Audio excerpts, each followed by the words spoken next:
반갑습니다. 요즘 주요 소식이 정말 많이 나오고 있는데 오늘 같은 경우 한 번에 이렇게 많은 소식이 쏟아져도 되나 싶을 정도로 주요 뉴스가 많은 날입니다. 먼저 테슬라와 관련된 소식을 정리하고 미국 신용 등급과 관련된 내용도 살펴보겠습니다. 오늘 일론 머스크는 일반적이지 않은 글을 올립니다. 바로 지난 한 달간 테슬라의 주가가 48% 상승한 차트를 공유한 것입니다. 일론 머스크가 테슬라 주가 차트를 공유하는 경우는 상당히 드문 케이스입니다. 이 내용은 분명 테슬라에 대한 자신감과 함께 과거 부통령 후보였던 팀 월즈를 저격하는 내용이기도 합니다. 지난 3월 18일 팀 월즈 같은 경우 테슬라 주가가 내려가서 그걸 볼 때마다 너무 즐겁다라는 망언을 하기도 했기 때문에 지금 테슬라 주가를 보게 되면 기분이 어떤지를 물어보는 재치 있는 글을 남기기도 하였습니다. 또 동시에 일론 머스크는 AJ님의 캐시플로우 차트를 공유하기도 합니다. 이 차트를 보게 되면 회사가 설립되고 난 이후부터 누적 잉여 현금이 어떻게 변화하고 있는지를 보여줍니다. 테슬라 같은 경우 회사가 설립되고 약 9년 동안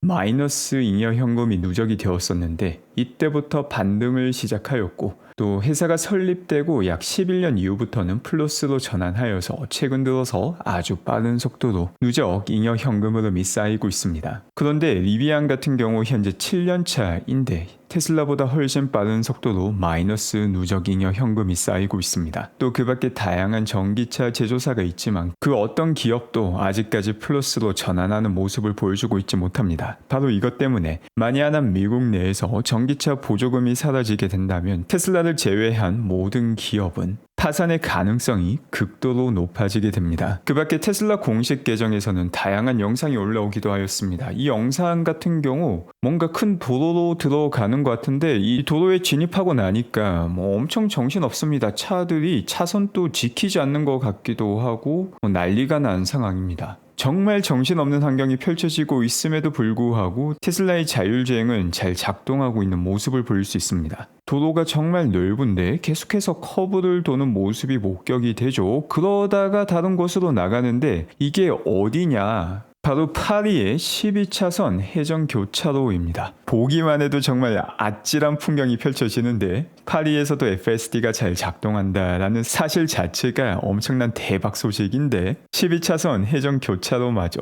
정복을 했다라는 건 사실 상당히 충격적인 내용입니다. 벌써 중국 FSD 배포를 통해서 테슬라가 말한 전 세계에서 사용할 수 있는 범용 인공지능 자율주행이 증명이 된 상황인데 파리의 12차선 해전교차로를 통해서 이 내용이 더욱더 명확하게 증명이 된 것입니다. 그런데 여기서 끝이 아닙니다. 지금 영상은 조금 이상하죠? 아니 왜 핸들이 오른쪽에 있지? 우엔들 국가에서조차 테슬라의 자율주행이 잘 작동하고 있다는 것을 보여줍니다. 아직까지 규제가 허가가 되지 않았을 뿐 사실상 전 세계 모든 국가에서 테슬라의 자율주행은 잘 작동할 수 있다는 걸 보여줍니다. 지금 영상 같은 경우 호주의 멜번에서 촬영이 된 영상인데 주행하는 곳이 난이도가 낮은 곳이 아니라 아주 붐비는 도심가를 주행하고 있음에도 불구하고 전혀 문제가 없다는 것을 보여줍니다. 버전 14가 나오고 난 다음에는 인도에서 테슬라 FSD 테스트 영상마저 업로드가 될 가능성이 아주 높다고 봅니다. 이 영상이 특히나 인상적인 점은 지금까지 우리가 본 실제 작동하는 FSD는 모두 다 자연들 국가였습니다. 그런데 지금 우엔들 국가인 호주에서 FSD가 잘 작동한다는 점은 우엔들 국가용 FSD 소프트웨어를 새로 만든 것이 아니지만 범용화된 인공지능인 테슬라의 FSD가 우엔들 국가에서도 바로 적용이 될 수 있다는 의미입니다. 테슬라의 FSD가 국가를 넘어서 법령적으로 활용될 수 있다라는 건 중국을 통해서 증명이 되었는데 자엔들 우엔들마저 극복할 수 있다라는 내용은 그 범용성이 아주 뛰어나다는 걸 증명하는 내용입니다. 그 밖에 최근 FSD 업데이트 이후 FSD를 사용할 때 운전자의 자유도가 높아졌다라는 평가가 있었습니다. 과거와 비교했을 때 FSD를 사용할 때 요구되는 모니터링의 수준이 떨어진 것입니다. 이는 무감독 FSD로 한 걸음 더 다가섰다는 의미이고 여기에 대해서 아쇼크는 아주 필요했던 기능이라고 밝힙니다. 실제로 요구되는 모니터링 수준이 많이 떨어졌다는 의미죠. 그리고 최근 들어서 FSD 업데이트 빈도가 상당히 낮아졌는데 이는 FSD 버전 14에 초점을 맞추고 있기 때문이며 지금 버전을 개선하기보다는 앞으로 다가오는 버전 14에서 무감독 FSD에 더욱더 초점을 맞추고 있기 때문이라고 봅니다. 현재 FSD는 네덜란드에서도 작동하고 있으며 파리에서도 작동하며 호주에서도 작동하고 미국과 캐나다에서도 작동합니다. 또한 중국에서 작동하는 FSD 같은 경우 중국의 다른 자율주행과 많이 비교가 되고 있는데 중국의 다른 기업의 자율주행과는 수준 자체가 다르다는 걸 볼 수 있습니다. 지금 영상은 화웨이의 자율주행과 테슬라의 자율주행을 비교하는 영상입니다. 보면은 앞쪽에 연기를 피워놓고 뒤쪽에는 타이어가 존재합니다. 그런데 화웨이의 자율주행을 사용하는 차량 같은 경우 모두 다 이 연기를 제대로 인식하지 못해서 운전자가 직접 조정을 해야 했습니다. 그런데 이에 반해서 테슬라 FSD 같은 경우 이 연기를 인식하고 먼저 멈추게 됩니다. 테슬라 차량이 연기 앞에서 안전하게 멈춘 것을 확인하고 연기의 강도를 낮추게 됩니다. 그 결과 테슬라 차량은 조심히 앞으로 나간 다음에 타이어마저 비켜서 움직이는 걸 볼 수 있습니다. 다른 중국의 자율주행 같은 경우 이 연기 자체를 인식하지 못했기 때문에 운전자가 직접 개입해서 타이어를 피해야 했지만 테슬라는 유일하게 이를 인식하고 처음부터 끝까지 완벽한 안전주행을 보여주었습니다. 그리고 현재 중국에서는 하드웨어 3를 사용하는 차량에서도 중국 지도를 다운받는 업데이트가 진행되고 있습니다. 이는 하드웨어 3 차량에서도 중국에서는 FSD가 배포될 가능성이 높아지고 있다는 걸 보여줍니다. 이처럼 테슬라 FSD가 전 세계에서 사용 가능한 이유는 센서가 더 많기 때문이 아닙니다. 자율주행에 사용되는 지능 자체가 더 높기 때문이죠. 이를 보여주는 단적인 예가 웨이모입니다. 웨이모 같은 경우 도로 위에 포트홀이 존재함에도 불구하고 분명 센서는 더 많지만 이를 제대로 인지하지 못한 것인지 인지하고서도 신경 쓰지 않는 것인지 아주 거침없는 주행을 보여주고 있습니다. 최근 들어 테슬라는 정말 많은 성과를 보여주고 있으며 또 동시에 이보다 더 큰 성과를 곧 보여주게 됩니다. 다양한 FSD 테스트 영상을 공개하였으며 엄청난 성능의 옵티머스도 보여주었고 중국에서는 거의 신비로운 수준의 테스트 영상들을 많이 보기도 하였습니다. 또한 주요 이사의 멤버가 테슬라 주식을 매수하는 모습을 보기도 하였으며 하드웨어와 관련해서도 다양한 발전을 보이고 있습니다. 이런 상황에서 테슬라 IR팀은 월가에게 새로운 정보를 제공하기도 하였습니다. 이번에 새롭게 확인된 내용은 옵티머스, 로보택시, 도조2, 신경망, 그리고 미래 전망을 다루고 있습니다. 옵티머스와 관련해서 2025년 4분기 제조 현장 투어를 제공할 것이다 라고 약속을 하였으며 벌써 월 1000대를 생산할 수 있는 생산 능력을 갖추고 있습니다. 젠2부터는 생산 능력을 월 10,000대로 높일 계획을 가지고 있으며 젠3는 이 10배 규모의 생산을 하고자 하고 있습니다. 연말까지 벌써 수천 대의 옵티머스를 생산하고자 하고 있습니다. 사실 휴머노이드는 정말 먼 미래처럼 느껴졌고 실제로도 아주 먼 미래에나 현실이 될 수 있는 일이었습니다. 그런데 테슬라와 일론의 속도전 덕분에 벌써 연말이 되면 수천 대의 옵티머스를 볼 수 있는 현실이 성큼 코앞으로 다가온 것입니다. 로보택시와 관련해서는 지난 어닝콜에서 확인했던 내용을 다시금 확인해 주었습니다. 오스틴에서 초기 10대에서 20대의 차량으로 시작을 하고 문제가 없다는 것이 확인이 되면 수백 대, 수천 대로 아주 빠른 기하급수적 성장을 보여줄 것이라 예상됩니다. 또한 도조2와 관련된 내용도 아주 중요하죠. 2026년 도조2를 출시할 것이라 밝혔습니다. 아직까지 인공지능과 관련해서 엔비디아 칩이 절대적으로 중요한 역할을 하고 있는데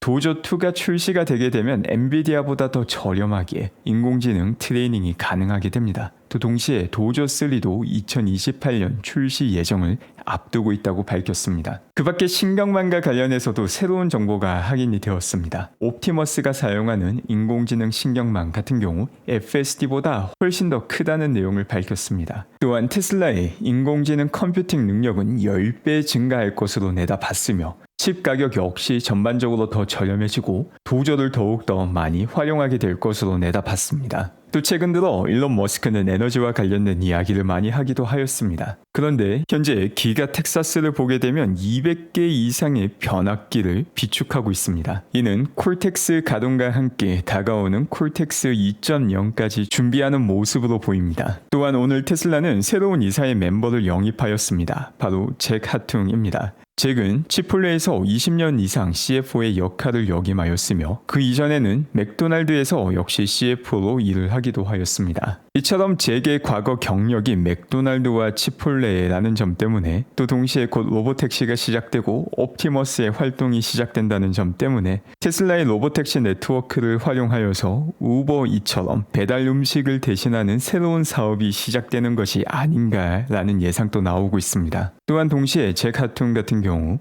새로운 보수가 확정되기 이전까지는 그 어떤 보수도 받지 않고 이사의 활동을 진행할 것이다 라고 밝혔습니다. 그리고 바로 어제 살펴보았던 텍사스의 신규 법안과 관련된 내용이 오늘 또 새롭게 업데이트되었습니다. 텍사스 같은 경우 다른 주의 법률이나 법원 결정이 텍사스 사업법을 무효화할 수 없다는 법안을 통과시켰는데, 오늘 테슬라 이사회는 테슬라 새 측에 바로 이 법안을 포함시켰습니다. 이를 통해서 델라웨어에서 취소되었던 일론 머스크 보상안을 텍사스에서 다시 한 번 더 적용할 가능성이 높아졌으며, 또한 동시에 다시금 과거처럼 테슬라의 주가가 10배, 11배 상승할 때 일론 머스크가 최대 보상을 받는 보상안이 새롭게 통과될 가능성 역시 높다고 봅니다.